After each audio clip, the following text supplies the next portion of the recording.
Uncle Thor here. We're going to talk about the Odal Rune, and we're going to talk about some aspects, different aspects of it, to give you a better feel for the rune. Now, previously I had talked about Udal land, which is Odal land. It's modern Norwegian. It's Udal. Audrey's uncle owns two pieces of it. And even though some people had said, well, why not trade the land so they're adjacent? You can't do that. Udal land is where it is, it's yours, and it stays like that. So there's really no change. But this is land that has probably been in the family since before the Viking Age. That's how traditional this is. Things that you inherit before you're even born, if you think of it that way. And that's one of the things about the Udal Rune. It's insistence on the past. It's insistence on a precedent. And it's traditions built not from creating new traditions, but such reliance on maintaining and keeping the old traditions. And you even see that today here in the United States with cultural festivals. You know, you see Scandinavian festivals, German festivals, Irish festivals, in some way maintaining the traditions of the old country while living in the new one. And for people who've probably been here since before the Civil War, before the Revolution even, these events are still a touchstone to a part of their heritage. Now, the thing about the Odal Rune and the Odal mentality is, again, it looks to the past. It looks to maintaining the status quo. It's not an earth shaker. And you may remember a while back I talked about the Knight of Discs or Knight of Pentacles, that Knight of Earth that shows up in the tarot cards as an example of this. Now I want to again preface myself here. Understand something. The tarot is not and never has been heathen. It was invented in the Middle Ages in Italy. I know there's occultists like to say it goes back to the ancient Egyptians. No, it's a juxtaposition of two different card decks, which today we call the major and minor arcana. The symbolism, the layout, the numbering are all Mediterranean and based in those cultures. Medieval, like I say, about medieval Mediterranean. The system does not work like the runes. The cards of the tarot do not correlate directly with the runes. You might need 2 or 3 runes to describe one card. You might need 2 or 3 cards to describe one rune. There is not a seamless match between the two. It is a totally different system. Let's be clear. Now, some people say, well, why do it? If you're Norse, well, guess what? Why eat pizza? That's not Norse either. So, you know, I have a lot of fun with it, and some of it gets interesting. And in part of the deck, there are these 4 face cards. There's a king, a queen, a knight, and a page. And the knight is usually depicted as a younger man. It's an active thing. And the Knight of Discs, we see the kind of person who wants to move slowly, keep things close to home. He's not an explorer. If he were a person, he's not an explorer. He's not going to be the world traveler. He's going to stay close to home. There's nothing he wants to see elsewhere. By the same token, he's not an innovator. He stays within limits.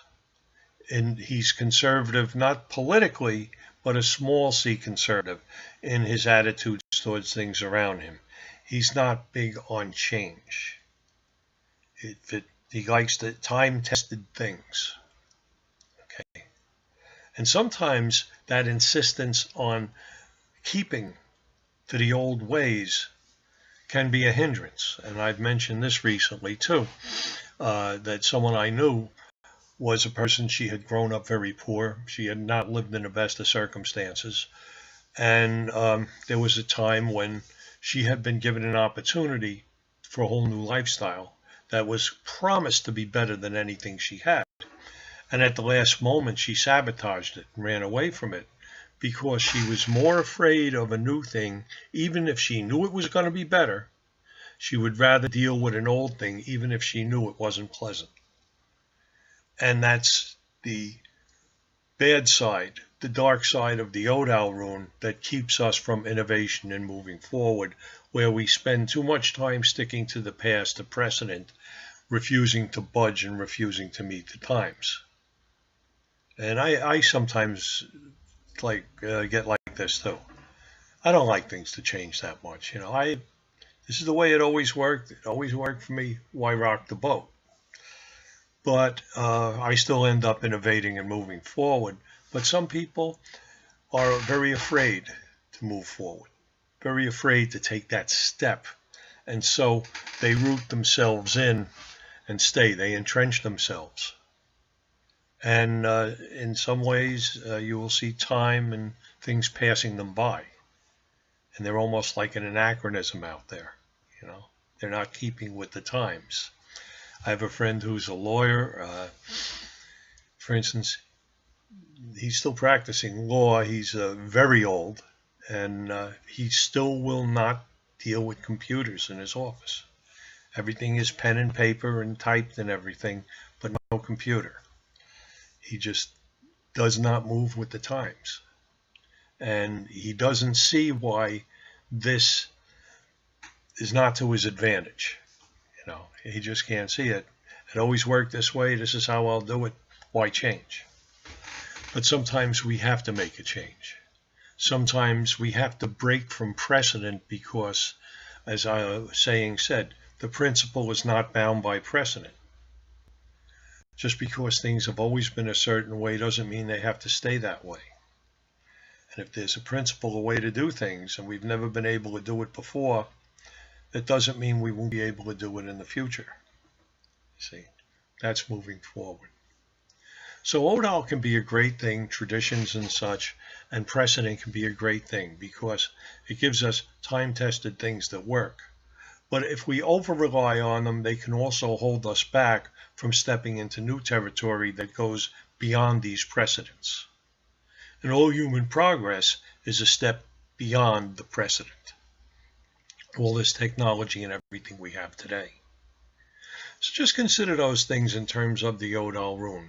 The benefits and that side of it that's a little bit difficult. That can hold us back if we cling to it too hard. There's a lot of very rich meanings in these runes. And it's up to you to go and find them.